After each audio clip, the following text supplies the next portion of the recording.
जिंदगी के सफर में गुजर जाते हैं जो मकाम, वो फिर नहीं आते,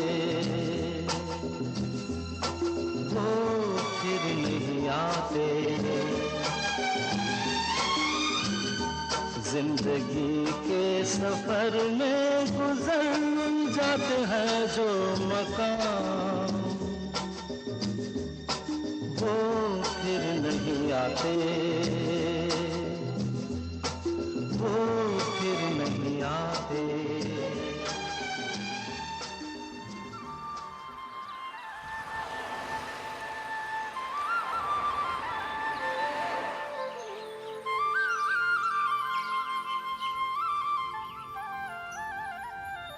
जिंदगी के सफ़र प्रोग्राम में आप सब लोग के शानदार स्वागत करते हैं। जा उम्मीद है कि आप जहाँ भी हुई बा, जैसे भी हुई बा, स्वस्थ हुई बा, तंदुरुस्त हुई बा, हमनी के साथ जुड़ल हुई बा। भाई बहन लोग, जिंदगी के सफ़र प्रोग्राम में आज आपके लिए जाते हैं जहाँ देश के पूर्वी इलाका में जन किया गाँव इचे के अपन एगो इतिहास बा, कैसे ओकर नाम पड़ल, कैसे ई गाँव जन बा छोटा से बड़ा होल, छोटा से आगे बढ़ के सफ़र में प्रगति करलक। आज के प्रोग्राम में ही देखब जा और कईचे में ऐसा कलाकार लोग बाते जेकर जिंदगी के जब नापब जा तो हमनी के लौकी कि कौन प्रकार से लोग मिट्टी के सोना बनावेलन जा। तो चला हमनी के साथ इस सफ़र तय करी जा जिंदगी के सफ़र में। कईचे पूर्वी इलाका के एगो छोटा हरा भरा गांव है जहाँ के लोग प्रेम, शांति और एकता के साथ जियेलन जा। समय के साथ साथ मॉरिशस बदल गल बाटे, समय के साथ साथ ई मॉरिशस के नक्शा ही बदल गल बा और समय के साथ साथ ई गांव कईचे के भी नक्शा बदल गल बाटे।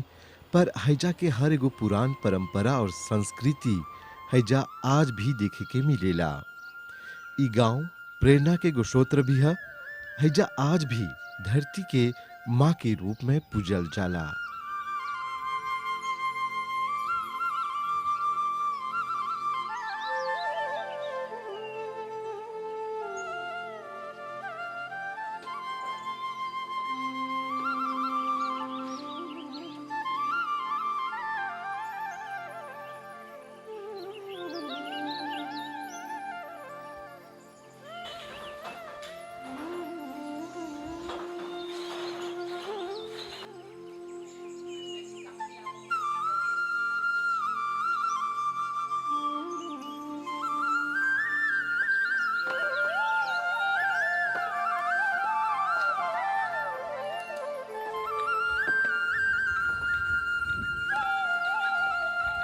दाना जी नमस्ते। सब कोई के ज़िंदगी के एगो कहानी रहेला, एगो किस्सा रहेला और हर कोई के ज़िंदगी के एगो सफ़र रहेला। तो से तो ज़िंदगी के सफ़र के बारे में जाने खोजत रही जा। धर्म बेटा बहुत धन्यवाद हमारे लगे अइला और नमस्ते तोहर लेकिप के और तोहर लोग के सबके। और हम इतना हम खुशहाली से बहुत खुशी हैं आज हमारे लगे अइला और हम बहुत धन्यवाद करते हैं तोहर एम्बेसी कि आज हमारे लगे अइला है प्रोग्राम जिंदगी के सफ़र में। हम देखत रही में हम सोचले रही हमनी तो अइबा हमार सफ़र सुने कैसे होल बा का होल बा, तो बहुत खुशी हुई नहीं आज अइला। हमनी के अपन ज़िंदगी के सफ़र के बारे में बतावा, छोटा से लेके आज तक। अच्छा, तो छोटा से लेके आज तक तो हम तो एगो पॉम्पलेमूस के लड़का हैं। हम फ्रिक्वेंटे करत तनी लेकोल पॉम्पलेमूस और कॉलेज में तन पॉम्पलेमूसवे में। और ऐसे तो बहुत कोर्स कर ले रही, नर्सिंग में बहुत कोर्स कर ले रही लाक्वारूज में लेकिन पहले के पिताजी जो रहल पापा वो बोलन अब हमार बेटी काम नहीं करी।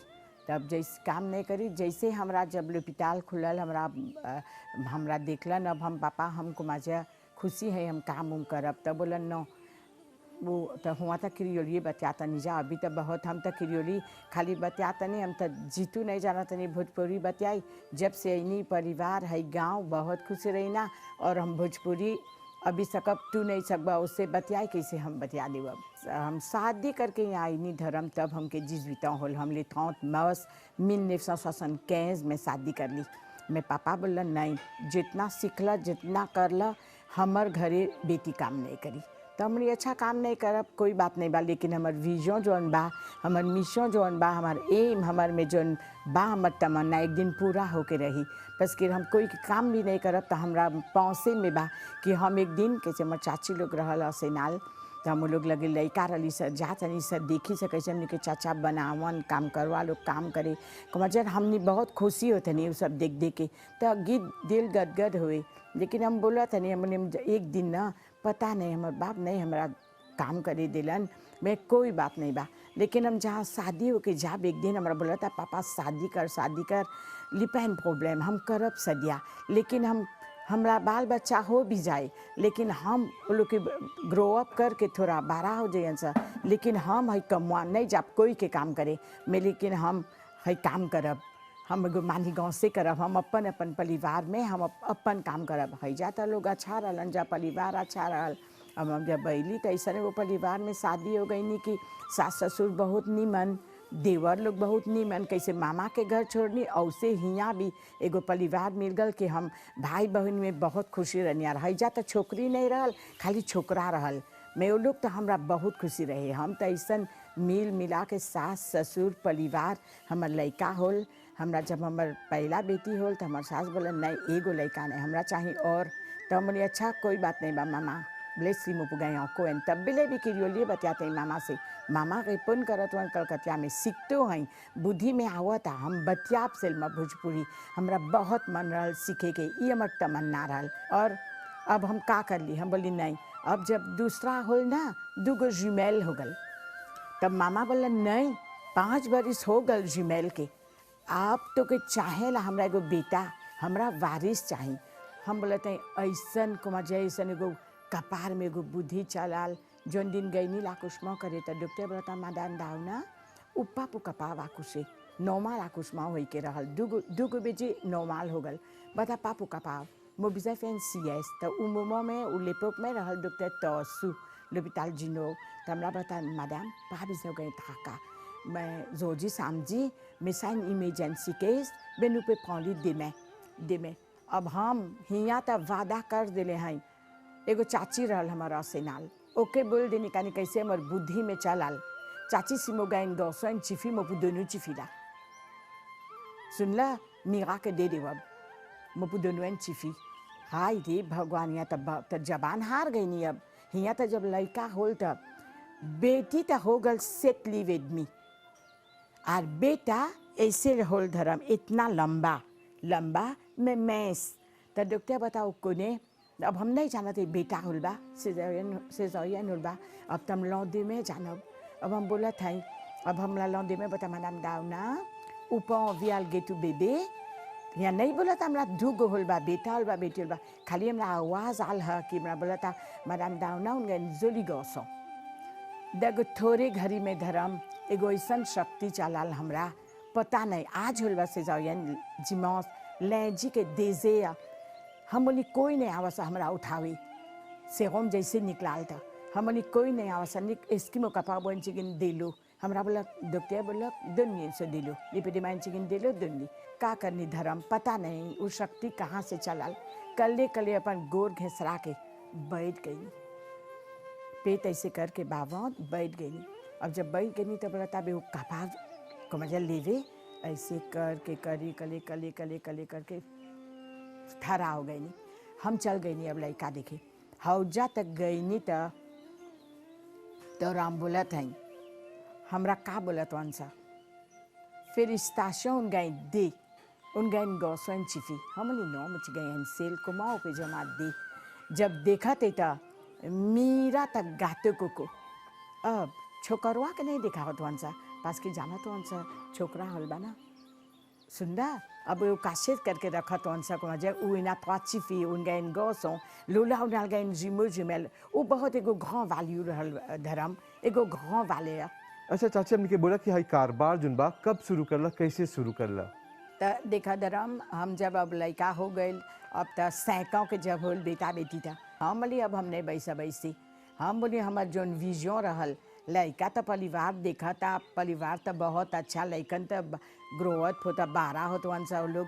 अब धर्म का करनी सास लोग सबको लामे दे लगे छोटा लाते लिए बनेनी छोटा लाते लिए अब हमारे पति के बोलिए मैं जाना तो हुआ तू ऐसे नहीं अभी उतने जनियन बनाए 9 महीना वो चाची चाचा लगे गैलन काम करे वो लोग हमरा बलैलन जा हौजे रहे के वो लोग के काम करे के ये सब बनाए के और वो लोग के देखे के तब हम बोली अच्छा हम बोली अब हमरा चाहिए थी है काम करे के छोटा लाते लिए बनेनी छोटा से तब अब हमारे गोतनी शादी हो के आल अब तब जब गोतनी आल तब का कर ली सर हम का खवाइए के देख माटी खाजे करे के हाँ हमार गोतनी माटी निकाल के खाजे कर देव सर जोन दिन तो चचा नहीं रही घरे वो दिन हमनी फू पका देव सर वो हमार गोतनी हमनी के संगे लामे दे के सब परिवार में औसे उसे करके आज सब कोई अपन अपन घरे चल गईलन अपन अपन घर द्वार अपन अपन माटी में अपन लेकिन जोनो करे एगो लइका बा वहाँ लाहो काम करत वहाँ ओके पीती से पोसनी दौली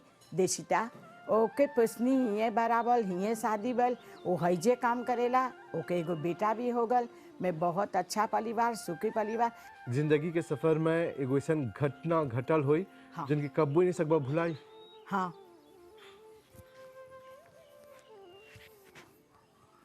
हम अपन परिवार के आज जहाँ ले हम आन देनी धराम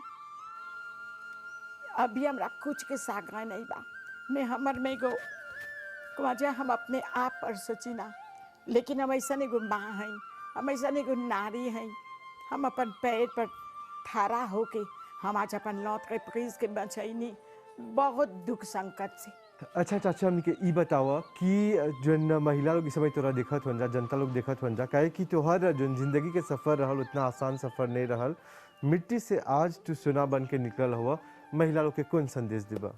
सब कोई हमार संगतिया लोग बोलेला दावना नुबापू फेंक कपा फेंक मतवा हाय हमरा बहुत दूर पहुँचा दिलक अरे ही आशीर्वाद बा जितना कोई हमरा देखेला तो लोगों अपन लड़का लोग के हमरे कलिते करैया और हमरे करीते तो लोग के लइकन के अब नौतुगास दिया और सब बेटिया पतियों लोग के बोला परिवार में मिल के रहे के कैसे चाची अपन लइकन के रखलक अभी फिनी नहीं होल बा अभी है जोन पीढ़ी हमार नातिन जोन सेपेवे में बा अभी से चिराग बनावेला।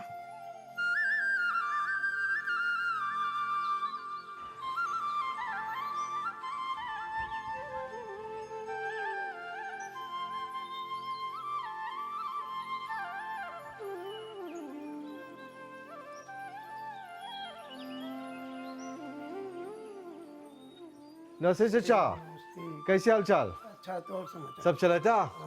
चाचा के कितना उम्र भैल? आते महीना में 4 कोड़ी हो जाएगी। 4 कोड़ी बरिस काथो में बनाने हाँ चाचा तक खाए थे काथो में बनाने में। हाँ तो का कर तनी आगे दुख सल है सब बहुत अहं। तब तनी पोजमा मिलल बा। तो चाचा ये बुटीक भी काफी पुरान लगता थे 50-5 बेच से जस्ती हो गल 50-5 यानी कि उस समय के जब सिक्लोन निक्लोन मारत रहल और ये जब बुटीक में कोको से भी होटल कोरने से भी होटल हाँ कोरने बना हर रोज आदमी लोग के सबके कोरने में से होता है प्लास्टिक में नहीं हाँ बालों से लगाजत की ना था। हाँ चाचा जानेला कि जिंदगी के सफर में हर कोई की वो कहानी रहेला एगो किस्सा रहेला हमनी के बतावा तोहर कौन तजुर्बा बा कौन किस्सा बा जिंदगी के कैसे जिंदगी शुरू करला? जिंदगी हमनी के तनी सोचबत आगे बाप माँ लोग तनी दुखी में रहल हम तो दुख से ले जा गाड़ी बल में काम कर रहे हैं कान भर रहे हैं कान भरते भरते लेकोल गली जा लेकोल से अथी होते हम सुमा हमारे को इरादा रहल जब पढ़ ले तो दुकाने के काम करब यानी कि छोटा से सोच ले रहला सोच ले रही काहे दुकान के काम चुने रहला? तो हम लेता मैं इकोनॉमिक्स कर ले इकोनॉमिक्स ओकर में फायदा ओकर लॉस ओकर प्रॉफिट हुई सब इसे कर ली तो हम कितनों हम पढ़ ले तो कॉमर्सवे के काम करब तो भगवान के छोर से एकरे में घुस गई। याद बा कब पहला खोलले रहला दुकान कैसे इन्वेस्ट करला? 1969 le 28 novembre 1969 और उ किसन दिन रहल तोहर खातिर? तनी बहुत डिफिकल्टी हुए में खुलाल रहल पैसा वैसा उतना कम ही रहल लेकिन थोड़ा बहुत मदद कलक बोले तो हमें शादी कर ले ली हमारे ससुर और हमारे बाप थोड़ा बहुत दे तो बुटीक दुकान खुलाल रहल। और आगे के जीवन कैसन जीवन रहल तोहर बचपन कैसे बीतल चाचा? आगे के जीवन बहुत दुख रहल वो हमने के दुख के खातिर न बिदल सुख करत ही सर भगवान हमके सुख दिले बाबी बोले को तो भगवान जब दुख दिया था सुख भी देवे सुख भी देवेला संगे और कैसे दुकान चलेला के उ कहानियां सुनावा कैसे दुकान आगे चलत रहल कारने क्रेजी सब आगे क्रेजी बहुत आदमी डिफिकल्टी में रहे, आदमी के शादी ब्याह रहे तो परे वो लोग के दे के केर दी, फिर वो बाद में दियन जा पैसा। कबो कबो तो बोलन जा कि देखा ना हम पतो बेटा पतो फरके हो गल बा, गते गते ओकर माँ लोग पैसा दियन जाए से दुख से ले जा देवे के परत हल का करबो। यानी कि कठिनाई के समय में दुकान के बहुत बड़ा योगदान रहा। बहुत योगदान रहा। और चाचा ये बैलेंस दिखा था औची किते बैलेंस पुरान बैलेंस 50-20 पासे वाला देखो जा भी रखल पर नावा लगा था अभी तो देखो उजे बड़ी भाई को वो कादो बैलेंस मिलल रहल को चिनवा कादो दिले रह हमरा। अच्छा चंटाई कौन वो एगो बैलेंस फेंक दिले रहल सर्वी करके तो हमरा हम बोली बे ऐसे हमरा दे बैलेंसवा बे साइन जेते साली पाबो तो वही जब दिलन कादो तब बनावना के वही सर्वी कर ली निम्न भाभी ले यो बा वो बा दुगो बैलेंस। और है सब बैलेंस आगे जैसी प्रेसी रहल कि अभी के बैलेंस से हाँ है जस्ती निमन बा है अभी के बैलेंस तो 4000 रुपया के बैलेंस किन बा तो 2 को 3 को ताक से तो फेंके के पड़ेला। है देखो अभी ले सेवी अभी जइबे तो 2 बरी से कर रहती मिलेला एक को अभी लेके ताक से करा तो 2 बरी के लेता था 2 और बरी से हाई बैलेंस में कितना सकबन आपे एक में सब 100 लीवर 100 लीबर न पा जाला 100 लीवर हाउ में खाली 10 किलो। हाँ तो 20 किलो 25 किलो सब मैक्सिमम भी 25 किलो नहीं 100 लीवो के बा आर बा बड़ा बड़ा बैलेंस जी और आगे कोडने भी बनाओ तरह जा ने तो बालों के लगा से किना था एको प्लास्टिक नहीं रहल आधा लीवर 1 कार 2 लीवर 6 लीवर 8 लीवर के कोने बना था लगा दे लाकोल भी बना था लौटा से लाखों लाटा पका के समय लेता नहीं मिले चाहे कोने बना के रख दी के क्लियाँ इधर तौल के रख दिला खाली उठा के दे के 125 को क्लियाँ राशियों से भी कर लिया गया। मैं जब से सुपर मार्केट खुलल बा तो क्लियाँ कमती हो गल बा बहुत कमती सब सुपर मार्केट। और अभी जुनबा देखा थे कोको भी पुरान कोको रखने हुआ कैसे गया आटा से भी उतरली से आटा से भी हुआ था चाउर भी चाउर आटा और वो कोकोरल नमक के उछते में बा वो नहीं सड़ेला कोकोवा के मुका सेसल से आवेला दुगो फक्का हाँ हाँ जाने ला ना हाँ कोको फेस कोको फेस बोलन हाँ तो वो वाला नहीं सड़ेला तो उसे भी बदल नमक के खाली है मिले हुई ढले हुए है तोल के हाँ है तोल के हो। तो चाचा जिंदगी में बहुत कुछ देखने हुआ कौन ऐसा घटना याद बात तोहरा जोन कबू नहीं भुलाईबा कबो नहीं भुलाईबा कैसे राशन में जब चार रहल तमनी के बहुत डिफिकल्टी हो गई क्लियाँ से ये नहीं भुलाइला सर 3 लीवर आधा 4 तल के एक समय के वो क्लियाँ के दे के अल्लाह बुआ के 7 लीवर सबके कहत राशन रहल भाई बुटीक में तू जेब 2 बुटीक में राशन नहीं मिली तोरा 1 बुटीक में लिखा हुआ 1 बुटीक में मिले वो लेता के राशन से भी गल नहीं समझे। और आज जिंदगी पूरा बदल गल बा। हाँ अभी तो पूरा बदल गल बा जितना जो तोरा चाहिए तोरा मिल जाता। और एगो जेनेस यदि आज खोजी एगो दुकान इसे खोल के चलाई के कौन संदेश देबो का कौन मिसाज देबो जे सकी खोले तब ना हम वहाँ से पूछी कि बुटीक को दुकान खोला था हम देख भाई सब खोले लेकिन एगो चीज सोचियो केरदी अभी के समय में नहीं दिया ये मदद दिया नहीं सका बोले नहीं खुलेगी ना तो तालेरू बोली कि देख नहीं बुआ हमरा ये हमारे से जरूरत कर रहा था पर चचा आगे तक केरदी खूबे दे ले रहा फिर भी दुकान तो चला थोड़ा बहुत ऐसे दुकान में पेरदी हो गई जा केरदी मैं तो आदमी सच्चाई रहा तो पैसा दे ले जा यही बोले चाहते कि जनता के चाहिए सोचे कि कौन चीज करत हुआ कौन चीज खात हुआ मनुष्य के जन्म लेके यानी कि इकुगास जोन बा तोहरा आध्यात्मिकता से आवेला जोन आध्यात्मिकता है स्पिरिचुअलिटी है स्पिरिचुअलिटी हाँ तो स्पिरिचुअलिटी में हाँ कोई पुस्तक पढ़ी ला जा रामायण पढ़ी ला जा खुशी लाभदीप लेबा खुशी कुरान लेबा खुशी अथी लेबा श्रीमद् भगवत गीता लेबा सब एक बोले ला 2 बात में 1 बात है। चचा ये छोटा कुछ मुलाकात खातिर बहुत बहुत धन्यवाद। लेना नमस्ते। नमस्ते।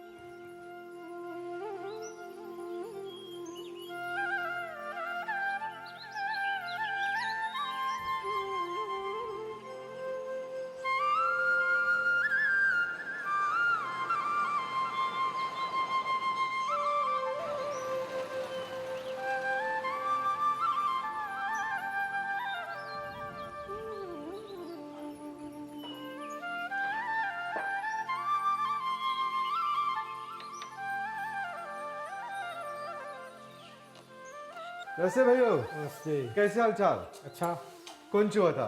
काम करती सर। देखा थे महाराज दूगो जोड़ी जोड़ी फ्लैश दो रख ले हुआ, तू ही बनाई ले हुआ। हाँ हम ही बने रहा। तो भैया प्रोग्राम के नाम है जिंदगी के सफर में। हाँ। हमने के बतावा तो जिंदगी के सफर का है, कैसे जिंदगी के शुरुआत करला?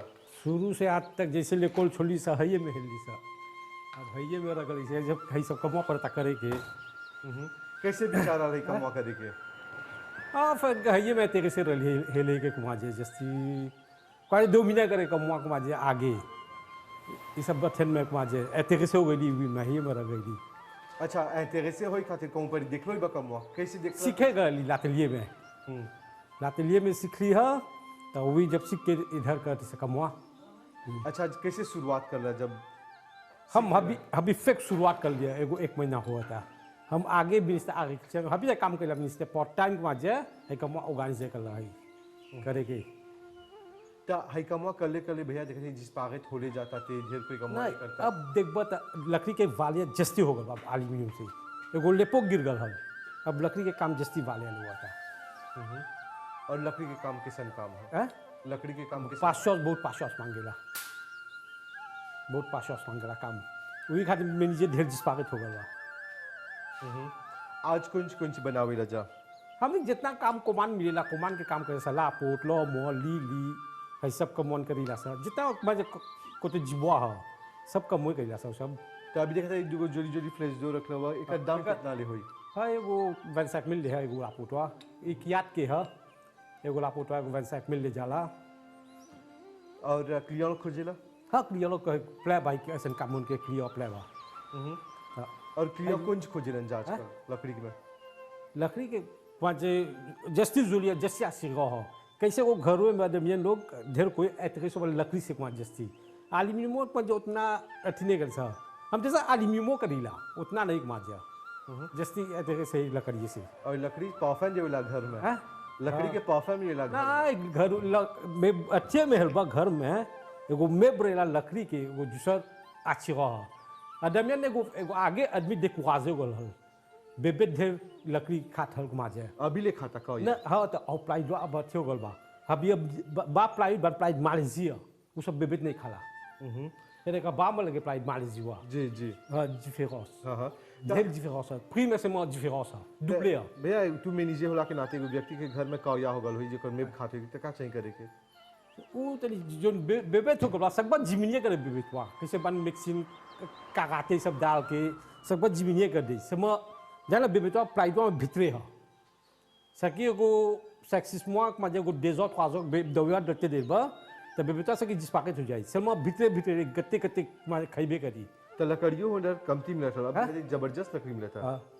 नहीं लकड़िया को जे अथी लकड़िया ढेर मोहते हो गल है बियो मोहते हुए बा तो आदमी लोग जन मैनेजर के 500 मांगेला अभी कैसे एगो लकड़ी के काम करबा एगो फ्लेश दो देबा मैक्सिमम 3 जू लेला बनाई के और एल्यूमिनियम के काम लेबा एल्यूमिनियम फजल के कमान करबा सब सारे कमा मिल जाई तो आदमी नीचे लोग ढेर माजे काम आफोस मिले देखो अथी हो गए आदमी कैसे हो एक बार आदमी लोग जैसे पैसा छोड़ियन सा काम खोजियन सा तने उ फासो में तने में ई फासो लकड़ी छोड़ के एल्यूमिनियम में गल एल्यूमिनियम लोग के वितेज कमा मिल जाता ना। कैसा भी एगो लकड़िए के एगो लौमो ले 1 महीना लग जाए बनाए के एल्यूमिनियम के लिए 1 समय मिल जाए और ओकर नहीं चाहिए घाम पानी की कोई चीज बन बात ठीक होता हमें के चाहिए लेता वे करके काम करे के जब से भिंजी नहीं। हाँ लेता वेन्यू करके चाहिए लेता वे करे के। और वेनी जगह थे खूबे जोली बा झलकत आते हमेशा से ग्लासे नहीं साथे है साथे हां ग्लासे बोलत ग्लासे डाल दे पा कुमान पर है साथे वैसे रही। तो भैया अभी कितना जना काम कर ले जाए जा? अभी 2 जना अभी फिर खुलवा 1 महीना खुलला को माजिया। अच्छा तो 2 जना से भी अथी करती सा अब ऑर्गेनाइज करती सा। हाय मैं मैदेव मिले के फासिला हमरा प्रॉब्लम मैदेव के जुविए नहीं मिला था तो जिने सो कहीं नहीं सीखे खोजे कमो जाने रे है कमो में ला पुशिया कोते अथी अभी के जिने सो लीक्स खोजन सा खवाई लीक्स वो लोग नहीं सोचा लोग जीवन में जाए कबत है ना अभी मेचे ले बा कि अथी ले सबके वाले हो गल बा तो ला पुशिया सब खत्म अथी लोग जन लोग नहीं हेले खोजिला।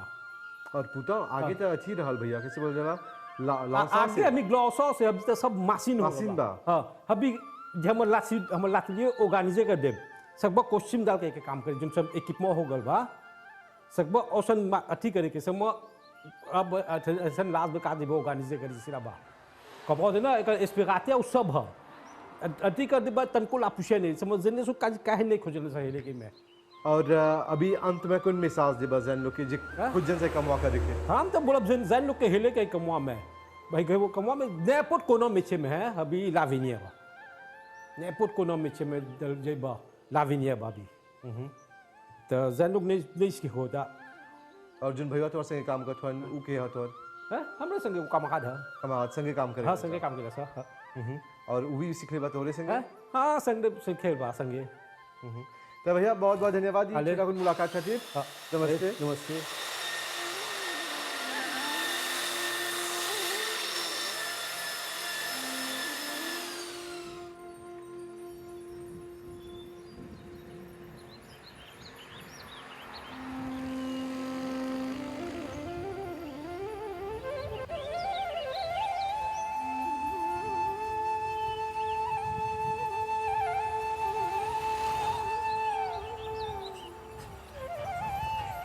तब भाई बहन लोग ये रहल आज रात के जिंदगी के सफर में कार्यक्रम जो प्रस्तुत कर ली जा कौचे से और ये हैजा पर देख ली जा कि कौन प्रकार से लोग के अनुभव बा खिस्सा बाते तोरो जिंदगी में कोनो खिस्सा बा अनुभव बा जो हमनी के साथ बांटे खोजत हुई बा हमनी के जरूर लिखिया प्रोग्राम के पता है जिंदगी के सफर में एमबी से मौका और तोहर साथ रहा लेकर खातिर बहुत बहुत धन्यवाद पूरी टीम की तरफ से शुभ रात्रि नमस्ते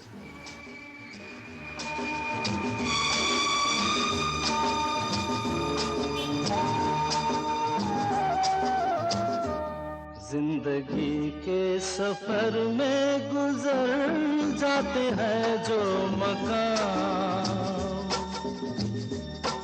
वो फिर नहीं आते